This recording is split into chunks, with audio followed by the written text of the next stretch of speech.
Hello, जय हिंद मैं स्वागत करता हूं आपके अपने YouTube channel smart study by Anuj में। आज हम लोग करने वाले हैं पादप व जंतु का वर्गीकरण, जिसमें हम लोग करेंगे महत्वपूर्ण 30 सवाल सामान्य विज्ञान के। ये जो आपके सामान्य विज्ञान के क्वेश्चंस होने वाले हैं, ये आपके PYQ क्वेश्चंस प्लस वो एक्सपेक्टेड क्वेश्चंस होने वाले हैं जो एग्ज़ाम में आने की संभावनाएं बहुत ही ज़्यादा हैं। तो ये जो आपका पादप व जंतु वर्गीकरण का टॉपिक है, ये आपके किसी भी एग्ज़ाम में 1 या 2 मार्क्स के ज़रूर आते हैं। तो चलिए स्टार्ट करते हैं।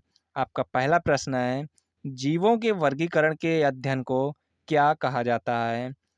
टैक्सोनॉमी, माइकोलॉजी, हिस्टोलॉजी या साइटोलॉजी। तो जो जीवों के वर्गीकरण के अध्ययन को कहा जाता है, तो वो हो जाएगा आपका टैक्सोनॉमी। क्या हो जाएगा? टैक्सोनॉमी।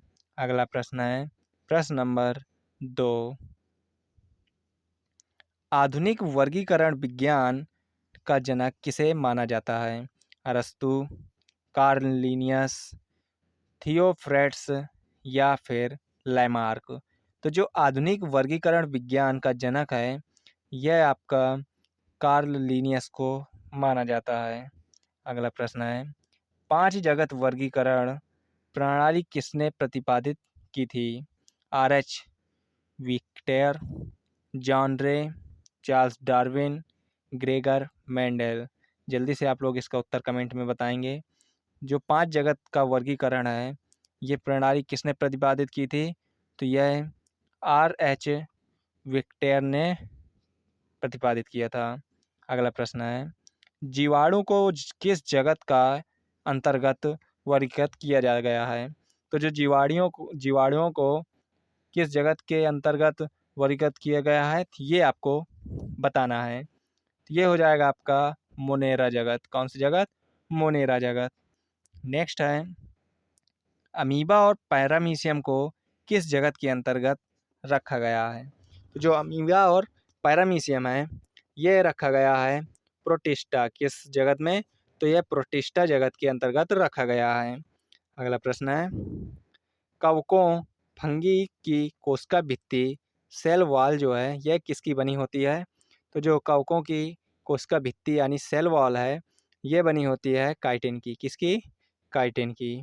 नेक्स्ट, निम्नलिखित में से किसे पादप जगत का उभयचर कहा जाता है? तो एम्फीबियंस ऑफ प्लांट किंगडम किसे कहा जाता है? तो यह किसे कहा जाता है? जल्दी से आप लोग इसका कमेंट में उत्तर बताएं। यह ब्रायोफाइटा को कहा जाता है। नेक्स्ट है, जंतु जगत का सबसे बड़ा संघ कौन सा है? तो जो जंतु जगत का सबसे बड़ा संघ है, ये हो जाएगा ऑर्थोपोडा संघ। कौन सा संघ? तो ये ऑर्थोपोडा जो है संघ सबसे बड़ा संघ जंतु जगत का राइट आंसर हो जाएगा। ऑक्टोपस को किस संघ के अंतर्गत वर्गीकृत किया गया है? तो ऑक्टोपस को जो है मोलास्का संघ के अंतर्गत वर्गीकृत किया गया है। नेक्स्ट है, केचुए और जोंक का संबंध किस जंतु संघ से है?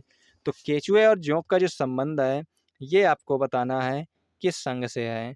तो जो केचुए और जोंक का संबंध है, यह एनिलिडा संघ से है। किस संघ से है? तो यह एनिलिडा संघ से है।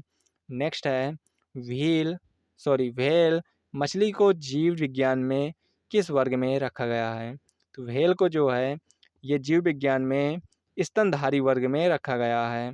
नेक्स्ट है, क्वेश्चन नंबर 12, निम्नलिखित में से कौन सा जीव सेलेंट्रेटा यानी निडेरिया संघ का उदाहरण है? तो जो निडेरिया संघ का उदाहरण है, वो आपका हाइड्रा राइट आंसर हो जाएगा।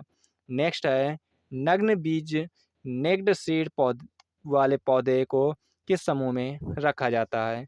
तो जो नग्न बीज वाले पौधे हैं, इन्हें अनावृतबीजी जिम्नोस्पर्म की कैटेगरी में रखा जाता है।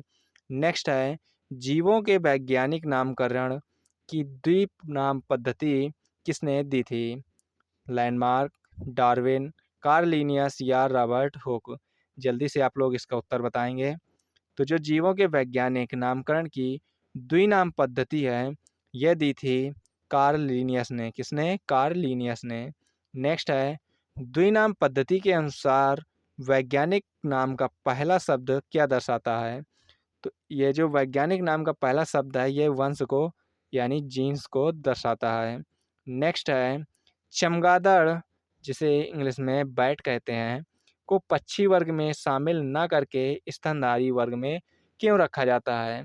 तो जो चमगादड़ है इसे स्तनधारी के वर्ग में इसलिए रखा जाता है क्योंकि यह स्तन ग्रंथियों की उपस्थिति के कारण, जो चमगादड़ होते हैं इनके स्तन ग्रंथियाँ होती हैं। नेक्स्ट है नील हरित शैवाल को किस जगत में वर्गीकृत किया गया है? तो जो नील हरित शैवाल हैं इन्हें मोनेरा जगत में शामिल किया गया है। नेक्स्ट है फर्न किस पादप वर्ग का हिस्सा है? तो जो फर्न है ये किस पादप जगत का हिस्सा है ये आपको बताना है। तो जो फर्न है ये आपका टेरिडोफाइटा का उदाहरण है। नेक्स्ट है सिस्टेमा नेचुरे पुस्तक के लेखक कौन हैं? अरस्तु, बफन, कार्लिनियस या लैमार्क? तो जो इसके लेखक हैं वो हैं आपके कार्लिनियस। कौन है? तो कार्लिनियस जो है लेखक हैं। वर्गीकरण की सबसे छोटी और आधारभूत इकाई क्या है? तो वर्गीकरण की जो सबसे छोटी और आधारभूत इकाई है वो स्पीसीज यानी जाति, राइट आंसर हो जाएगा। नेक्स्ट है स्पंज का संबंध किस जंतु संघ से है? तो जो स्पंज का संबंध है ये आपको बताना है किस जंतु संघ से है। तो स्पंज का संबंध पोरिफेरा से है। किससे है? पोरिफेरा से। नेक्स्ट है क्वेश्चन नंबर 22। मलेरिया फैलाने वाला परजीवी प्लाज्मोडियम किस जगत के अंतर्गत आता है? तो जो प्लाज्मोडियम है ये आता है प्रोटिस्टा जगत के अंतर्गत। किसके अंतर्गत? तो यह प्रोटिस्टा जगत के अंतर्गत आता है।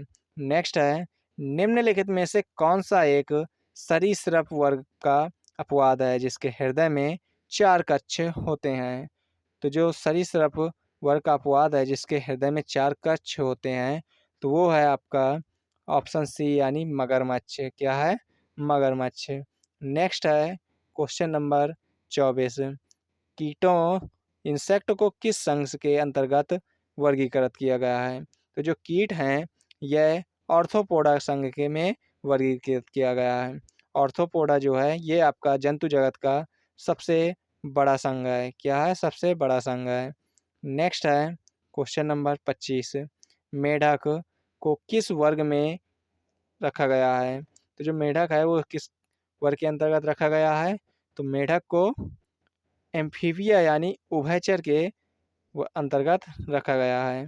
नेक्स्ट है आपका जल संवहन प्रणाली वाटर वस्कुलर सिस्टम किस संघ के जंतुओं की मुख्य विशेषता है? मोलस्का, इकाई नोमोडेटा, पेरिफेरा या ऑर्थोपेडा?